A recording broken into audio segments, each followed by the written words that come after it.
Soul. Oh my goodness, yes. The energy of soul activates our connection to the part of us that is closer to the higher realms, God or the divine. Yeah, I like it. And from the deck.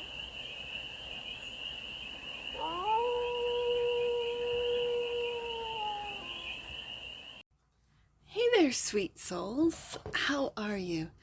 It's your forest fairy here. Nice to see you again. Welcome in and welcome back to the 100-Acre Woods, where I read cards out here. So let's read some cards for you. It's time for a galactic read, and we're going to start with the Galactic Heritage cards. And we're going to do a 6-card spread, taking a look at the present moment, the challenge,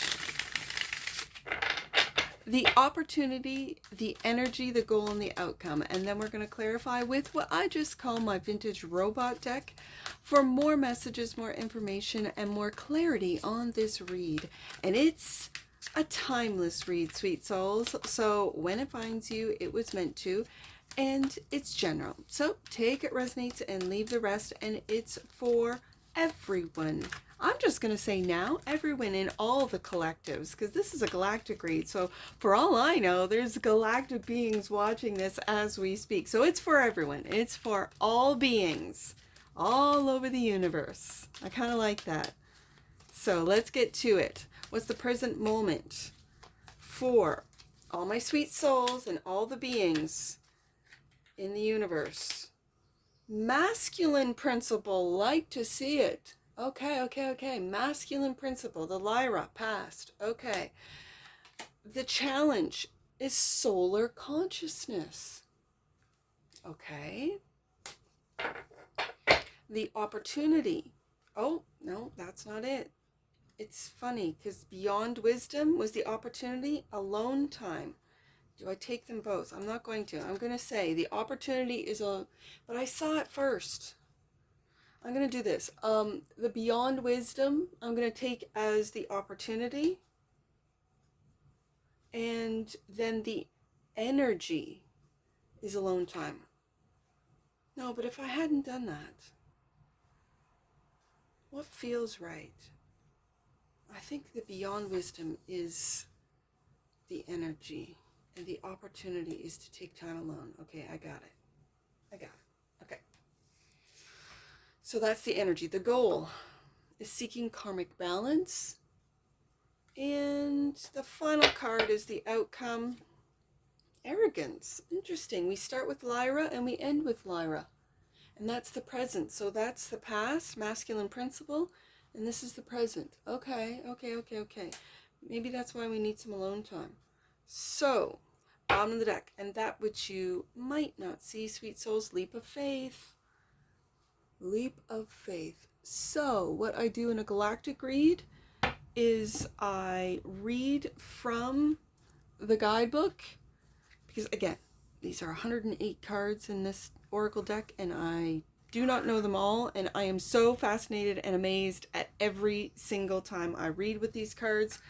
So there will be a day that I know every card off by heart, but today's not that day. So I'm going to read from the guidebook, and we're going to clarify with the tarot to get more messages,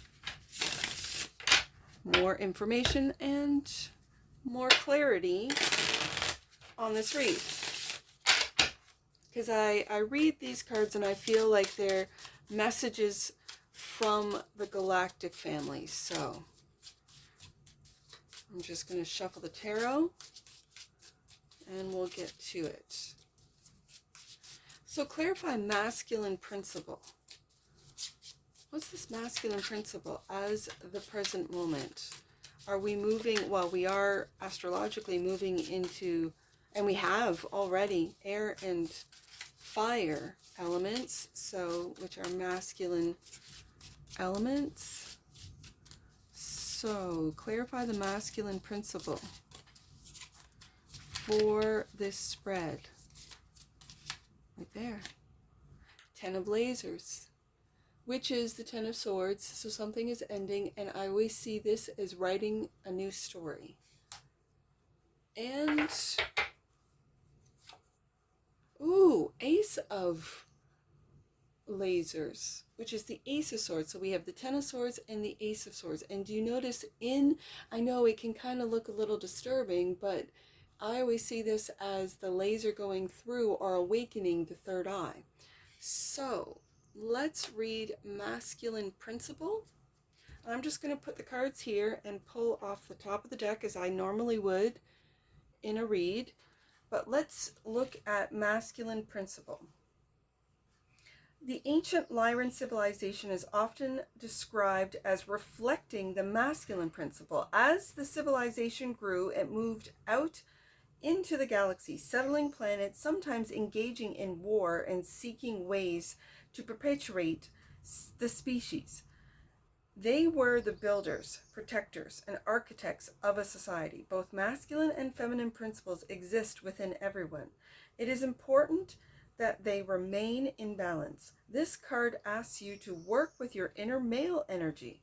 Listen to what it has to say and embrace it. This will help to heal an old karmic pattern from the days of ancient Lyra. And we have in the goal seeking karmic balance. And it could be balancing out the masculine principles. Okay, so something has come to the end with the Ten of Swords. Ooh, and this is the Ace of Swords, the truth. The truth about the masculine principle awakening. Ooh, okay, I'm going to read further. The Lyra was the first civilization that expressed polarity, setting the template for our exploration and healing of polarity for millennia afterward. One way they expressed polarity was through their masculine focus on external reality and in their attempts to manipulate physical reality according to their desires. Again, this could be a positive or negative expression depending on the intentions behind the actions.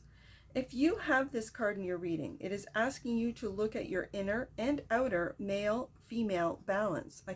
My eyes keep going to that seeking karmic balance. If you see where there is imbalance, work to bring these energies back to alignment. You may be acting from an old template from ancient Lyran times that is ready to transform. There's that Ten of Swords. Keep in mind that this is also a card of the warrior. In ancient times, you most likely had a lot of experience as a warrior and may still have those qualities within your nature. Look at how these qualities can be used constructively instead of destructively. There is always times when the warrior energy is useful. Attaining the mastery of a true warrior, even a spiritual one, means understanding when it is used that energy for the greater good. So it seems to me that the current situation is something is coming to an end with the Ten of Swords. And we are writing a new story of balance of our masculine and feminine energies. With the Ace of Swords here, as the guidebook says, whether it be your spiritual warrior, your physical warrior self from previous lives, is here to speak the truth of what needs to come to an end, and the truth of how we write a new and peaceful story. Not that of war, not that of polarity, but that of balance. Okay, so the challenge is solar consciousness. Our solar system archetypally represents all the aspects of human consciousness. This is visible through astrology. The sun represents our highest potential of consciousness, the higher self. This is the higher self card. You have pulled this card because either you have already a very strong connection to your higher self, or it's time now to develop this relationship. This is also a card of integration. Solar consciousness compels us to integrate our parts and become whole again. This process happens naturally as we connect with and become the higher self. The process has begun. I see that with the Ace of Swords. As I said, it looks like the third eye opening. So the challenge is to connect with our higher self, and that's clarified by the Nine of Lasers, which is worry, Nine of Swords. and the Seven of Scarab. Now that is Pentacles. It's like we're holding on. Ah, I see it. We're holding on to the... Do you see this? I see this pen.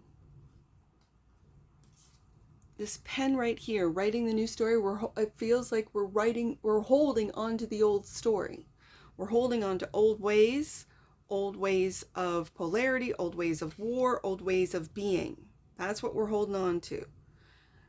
And this worry, as you can see in this card, it's very... When the masculine principle talks about being a warrior, it's like we are on guard. We are worried about, you name it, whatever you're worried about. We're on guard. We're in survival mode. And I feel like it's only going to get worse. This is the challenge before it gets better. So maybe it is time. I struggled with the two cards coming out at the same time, where to put this alone time, and I feel I've made the right decision, that the opportunity is now to have some alone time, to take a look at our fears, our worries, with the Nine of Lasers, the Nine of Swords, to take a look at what we're holding on to, what we need moving forward, and it needs to be a new story than those of the history, those of the past.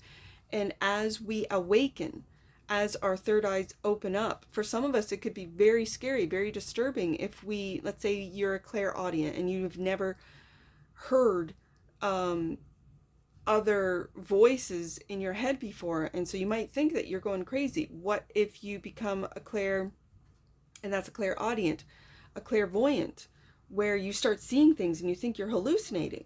Well, this is a holographic world, so you might be seeing through the hologram and into different aspects of this world, and that can be scary. You could be worried, am I going crazy? When really you are awakening what you truly are capable of doing, seeing, hearing. Yeah, it could be very nerve-wracking for some of you. But if you're watching this read, I think you are prepared and kind of excited for these new abilities to emerge, to be revealed, to be the truth of it, the Ace of Swords coming out. Okay. So the opportunity is alone time. Maybe spending time alone, meditating, connecting with your higher self. The ancient Vegans were solitary beings. They often spent large amounts of time alone in quiet contemplation as a way to remain centered, so they had enough energy to be of service to their community. In current times, most people don't create the space to have this alone time that is so very vital to their well-being. Take a look at your need for this essential quiet time alone. Give it to yourself, not only for rest or activities that recharge you, but to look deep within yourself to work on your inner challenges. And the challenge is connecting with our higher self. So yeah, this is a fundamental need of all humans. This need can no longer be ignored, and alone time is clarified by Eight of Cups. This is the Eight of Cups. It's Nula, so it's nothing in this deck. The Eight of Cups is walking away from expectations, what you're expected to do. It could be from society, from your job, from your family, from your work, right? And the Tower. Interesting. What you might find in alone time, in meditation, as your third eye awakens for a lot of you, might be really, and I'm seeing this Tower as eye-opening, as an epiphany of maybe connecting with your higher self, your higher purpose, why it is you're here. Okay, this is good. I like it. So let's go to the energy. I kind of feel like this is the energy throughout the collective, or the energy around you specifically, and it's beyond wisdom. It's the first card in the deck. It's a prophetic and powerful card. The founders represent the abiding awareness, the one consciousness.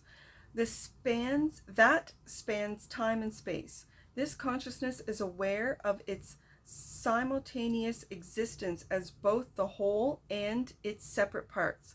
It created an illusion of fragmentation so that we could have individual lifetimes, but its wholeness still abides and is ultimately the consciousness that sees through the eyes of every living soul.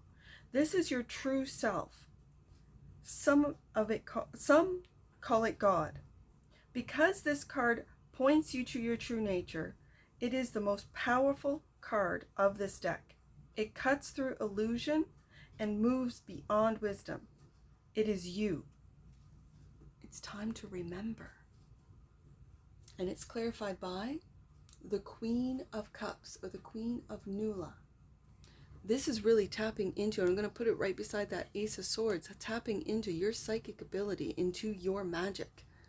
And the Five of Lights, which is the Five of Wands. The Five of Wands is conflict, is resistance. It feels like it's resistant to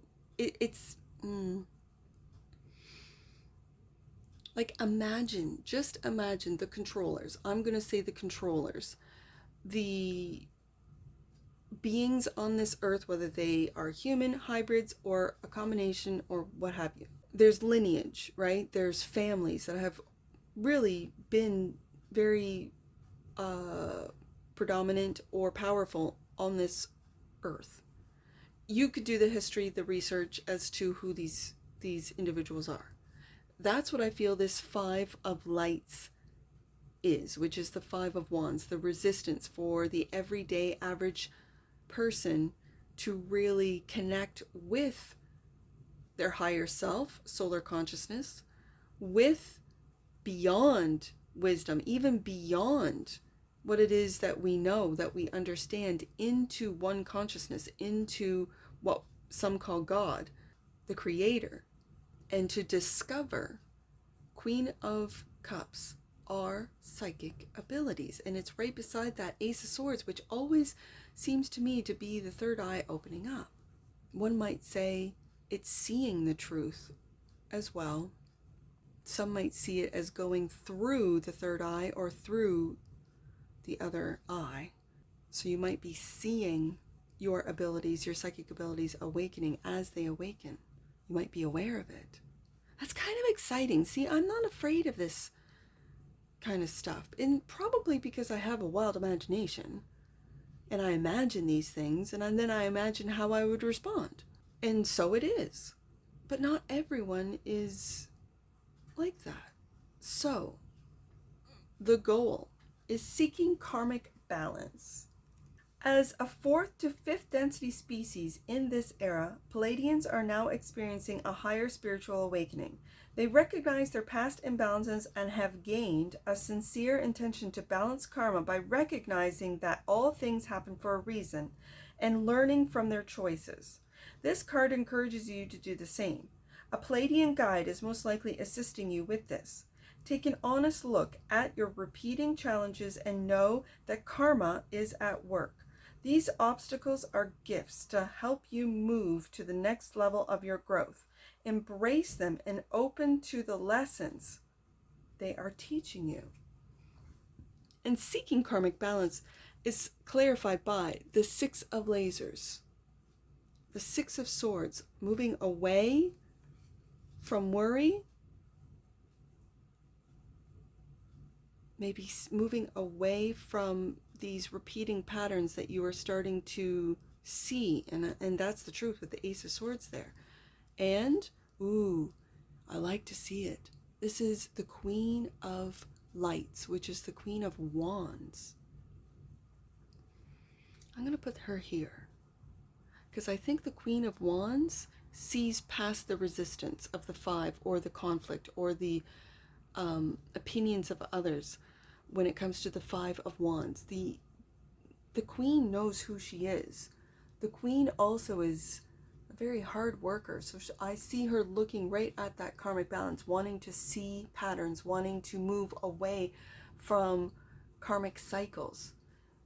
For some of you watching, it could be moving away from karmic relationships, however they show up, whether it be through friends, family, lovers, and wanting to find, for some, alone time, moving out of the chaos and into the calm, spending time alone, and really being quite firm in needing that, wanting that, and taking the time to connect with your solar consciousness, with your higher self. Okay, so then arrogance is the outcome. The outcome is arrogance. One of the more negative Lyran traits is that of arrogance, the belief that only they know what is best. In ancient days, they pushed their agenda and beliefs on many civilizations, resulting in dire consequences. Humans have this tendency as well.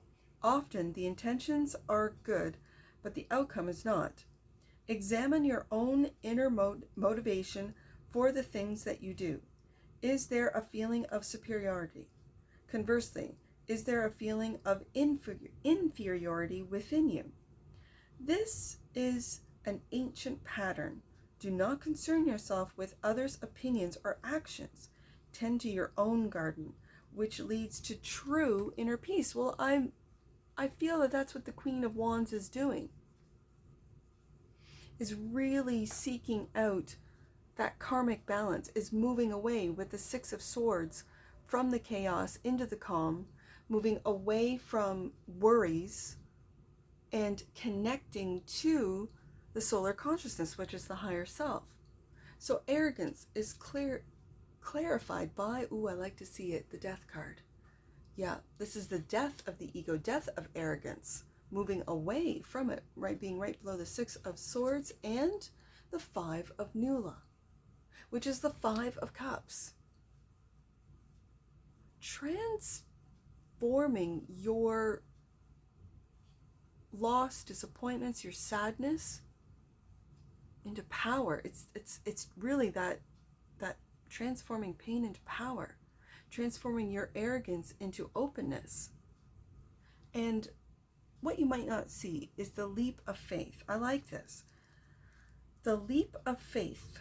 For thousands of years, humans have been used to living with the mindset of polarity. We continually label things as good or bad. If we don't know how to label something, we feel confused or insecure. But now that it is the time to integrate polarity and transform as a species, we must take a leap of faith, jumping off the cliff into the unknown, to a realm where labels like that don't exist. We must learn to simply be with things as they are without the addiction to label them. As we do this, our consciousness transforms and we heal, once and for all, the old wounds from our Orion heritage. And leap of faith is clarified by the sun. Look at that. Yeah, the sun. We will find joy and happiness once we see through and heal the addiction to polarity and judgment. And I think connecting, especially because it brings me back to solar consciousness, it brings me back to the solar consciousness card, where we will then be connected or reconnected or have access to our higher selves. I like it. I like these reads. They really give me a different perspective. So let's get an oracle on this and we'll wrap it up. I'm trying to get them so they're quick, even though I'm reading from the guidebook. So let's get an oracle right there. Soul. Oh my goodness, yes. The energy of soul activates our connection to the part of us that is closer to the higher realms, God or the divine. Yeah, I like it. And bottom of the deck, and that which you might not see, realization. The frequency of realization supports the integral process of becoming aware of our heart-centered truth, as well as the external process of becoming our highest expression in this world. That's what this read is about. Yeah. And I hope this helped. I hope these galactic reads give you a different perspective, maybe an understanding that's beyond like a normal tarot read. And I hope this helps. I really do. And that's what I see for you, sweet souls. And I'm sure I'll see you again. Take care from your forest fairy. Bye for now.